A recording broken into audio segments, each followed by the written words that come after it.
hello friends की खबर मैं आयुष आपनालोके चाই আছে এমএলডি ক্ৰিয়েশ্যন ৰং চেনেলত সম্প্ৰচাৰিত হৈ থকা বৰষুণ ধাৰাবাহিকখনৰ মিকু কোন মিকুৰ প্ৰকৃত নাম কি খৰকত এই সকলোবোৰ কথা এই ভিডিঅ'টোৰ জৰিয়তে কম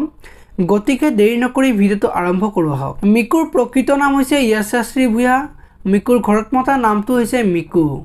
মিকুৰ পৰিয়ালৰ বিষয়ে ক'বলৈ গ'লে মিকুৰ ঘৰত মা দেউতা আৰু এজনী বাইদেউ আছে দেউতাকৰ নাম হৈছে জ্যোতি ভূঞা মাকৰ নাম হৈছে মাধুৰী ভূঞা আৰু বাইদেউৰ নাম হৈছে কাব্যশ্ৰী ভূঞা মিকুৰ অৰিজিনেল ঘৰ হৈছে বিশ্বনাথ চাৰিআলি বৰ্তমান গুৱাহাটীত থাকে মিকুৰ শিক্ষা জীৱনৰ বিষয়ে ক'বলৈ গ'লে মিকুৱে লিটল ষ্টাৰ স্কুলৰ পৰা ক্লাছ 10 লৈকে পঢ়িছিল তাৰ পিছত এইচএছ কমপ্লিট কৰিছে তৰুণ চন্দ্ৰ ভট্টাচাৰ্য মেমৰিয়েল জুনিয়ৰ কলেজৰ পৰা তাৰ পিছত কটন কলেজৰ পৰা ডিগ্ৰী কমপ্লিট কৰিছে বৰ্তমান মাষ্টাৰ ডিগ্ৰী পঢ়ি আছে মিকুৰ জন্ম হৈছিল 1999 চনৰ 16 এপ্ৰিল তাৰিখে মিকুৱে ক্লাছ 1 ৰ পৰাই নাটকৰ লগত জড়িত হৈ আছিল আৰু 2015 চনত প্ৰেৰণা বৰুৱাৰ নিউৰ প্ৰায় মুকলি হ'ল ডকুমেণ্টাৰীখনত প্ৰথমবাৰৰ বাবে কেমেৰাৰ সন্মুখত অভিনয় কৰিছিল তাৰ পিছত প্ৰথমবাৰৰ বাবে বৰলাকাই ধাৰাবাহিকখনত অভিনয় কৰিছিল আৰু ভাড়াঘৰ ধাৰাবাহিকখনতো অভিনয় কৰিছিল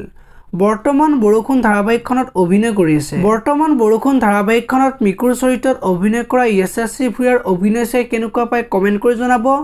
যদি আপোনালোকে এতিয়ালৈকে ভিডিঅ'টো লাইক কৰা নাই লাইক এটা কৰি দিব